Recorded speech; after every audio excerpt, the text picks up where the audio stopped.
Elden Ring DLC is out, and apparently it's harder than the base game. No.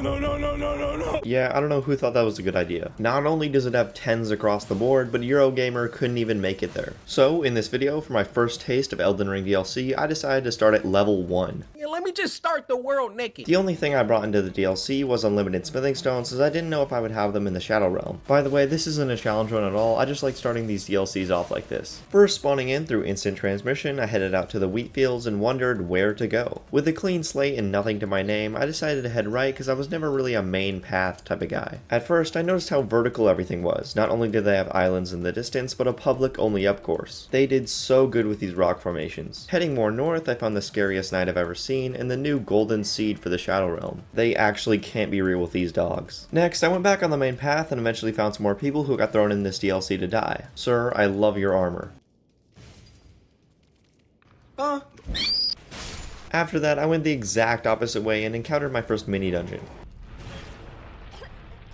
In here, I picked up my real first weapon, the Smith's Grip daggers. With these, I now had a mid-range option to take out all the spiders and died to a new-gen Crucible Knight. I eventually learned how to farm this guy staying on the ledge above the doorway, and thankfully he drops 5,000 runes. After getting some new weapons and a bit more health, I knew it was time to get some armor. So I ran over this camp of Mesmer soldiers and not only tested my weapons, but farmed them for their armor. And as a low-level character, everything was one hit, so farming them for a full set took so long. Halfway through, I even took a break to do the nearby catacombs because I was tired of farming. Not only can the new gremlins bounce, but they can pull out a semi-automatic sniper rifle. And while I said I was tired of farming, I was actually unconsciously farming the gremlin guys, and I actually got the sniper sword. Or do I mean 2 sniper swords? Unfortunately, even at plus 25, they don't do a lot of damage. And I just found the new great katana, so I had to use it. At this point, I was at the top of Kesselensis and just ran into Rallana. I don't think I even got a 10th of her health down, and just watching the moveset, this is the hardest boss I've ever fought. I did give it a few more measly attempts, but eventually I went out and kept exploring. This led me back to the Bureaucrat Tower settlement where I farmed the big guy and actually got the spaghetti head. A few more spaghetti heads later and I met with Emperor Spaghetti Head. I can't tell you how amazing this boss is, one of my favorite in the entire game. If you're just looking for an easy fight, I would go with the strength build and just exchange attacks with him. But since I went with the dexterity build, I found this fight to be very hard but extremely rewarding when I got a good run off. If you're playing with a semi-normal build in the first phase, I realized you just kinda have to learn the moveset. In the second phase, after my first hour fighting him, I realized you have to be extremely aggressive and get as many hits in as you can. This is because you should kill him before he gets to his third phase where he combines all the elements and I couldn't even last a second. After an hour and a half of my winning run, he transformed to the third phase with only 1 hit left, which is best case scenario for me.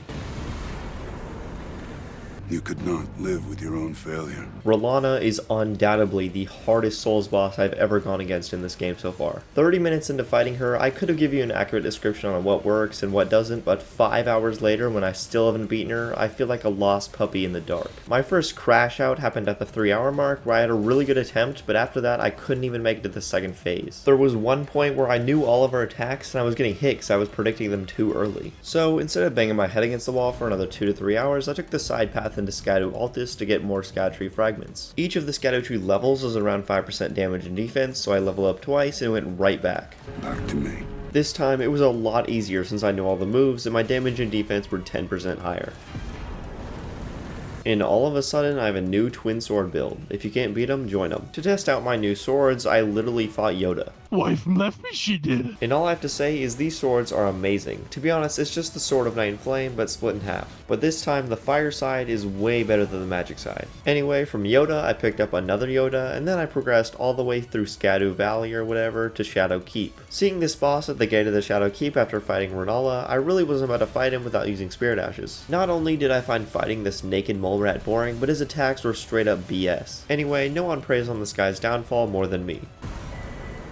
Inside the Shadow Keep, apparently everything is big, especially the weapons and my ability to get unlucky. They also keep experimental bodies, which is why I ran away to the Green Island. This place, also known as the Ancient Ruins of Rao, is easily the most beautiful place in Elden Ring. My favorite parts, like me getting lost in the wilderness for hours and these really weird enemy designs, kept me playing for so long. It also turns out that there's not only one Divine Beast Dancing Lion. Man, I thought that one fight we had was special. Not only is there green on this island, but there's lava, which is infested with rot if you can make that make sense. Unsurprisingly, the first real boss on the island is literally just a giant female centipede. Whose idea was it to make this boss have so much health? I figured I was underleveled, so I left the green island to somewhere else. I thought that instead of going to the left of the Shadow Keep, you can go to the right by following this very, very, very long tunnel, just to realize that there's nothing here. So instead, I followed another different tunnel south, and this led me to an even more beautiful place in the green island. Not only is there just blue everywhere, but there's a whole underground section with new and old bosses. At one point, I got so lost that I jumped off the head of this boat into this giant hole, but apparently this is the boss arena. Let me introduce you to the Putrescent Knight, who I hated fighting at the time, but now is one of my favorite bosses. The best thing about this boss is when you learn the moveset, it still feels completely attainable unlike some others. I'm also not that big on mounted bosses, but the uniqueness in the moveset and character just made it so good. I really hope there's some good lore on this guy.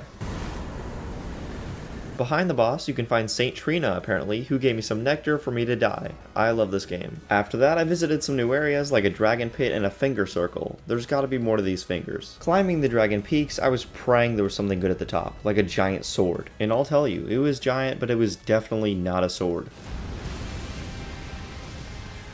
I'm stronger. I'm smarter. Yeah, I'll be returning in the next 3 to 5 business days. Instead, I went back and visited the giant centipede. At a higher level and realization that this boss staggers every 2 hits, I completely destroyed her. I also found this new dragon great katana somewhere, which probably helped a lot. Behind the centipede, I found this weird tree that said I had to kill Mesmer to get into the castle. Are you serious? I barely killed that centipede. Okay, it turns out you can find Mesmer in the Shadow Keep if you look around for 45 minutes for a lever. Mesmer's first phase is easily my favorite boss ever. Just listen to what he says after he kills you. In the embrace of Mesmer's flame. He honestly sounds like a chill 19-year-old Rite Aid worker getting off a 12-hour shift asking you if you want your receipt. And for some reason in the second phase, he just goes off the rails. Like what? Usually he starts with a giant snake attack, which has a wide opening at the end, but I completely missed it. And since my weapon is a giant and clunky great axe, I got an instant stagger. If you ever see this start to happen, you might want to uninstall the game because these snakes are terrifying. Anyway, I didn't find Mesmer that hard since I beat him in 35 tries and I stole his outfit. Maybe this DLC isn't that bad after all. I'm gonna stop myself right here. You know those DLC boss rankings where they put Mesmer in second place based on strength? Well, after defeating Mesmer pretty easily, I thought the hardest boss might be 30% harder, which wouldn't be that bad. I think I forgot to add a 0. Consort Radon is honestly a concoction made in a lab to combat those level 1 runners. If it was just the first phase, it's about as hard as Rolana, but in the second phase, he throws a Travis Scott concert. My first click of understanding was about 5 hours in when I completely understood the first phase. But these light beams from Mikola are absolutely ridiculous. It was around 9 hours in that I realized someone even worse than me beat this guy, Kai. So I went back and looked at his stream and realized he's using a giant powerful meat stick that's early accessed in the game. Then I completely copied his build except for a few talismans and fought Radon again. Now that's a lot more damage. Anyway, after 11 hours, here's my winning attempt.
There is no emotion that describes this good of a feeling. Whenever I had a hard time with this boss, I just stared at this picture thinking next time could be the one. And yeah, that's kind of it. Thanks for watching and I'll see you on the next run.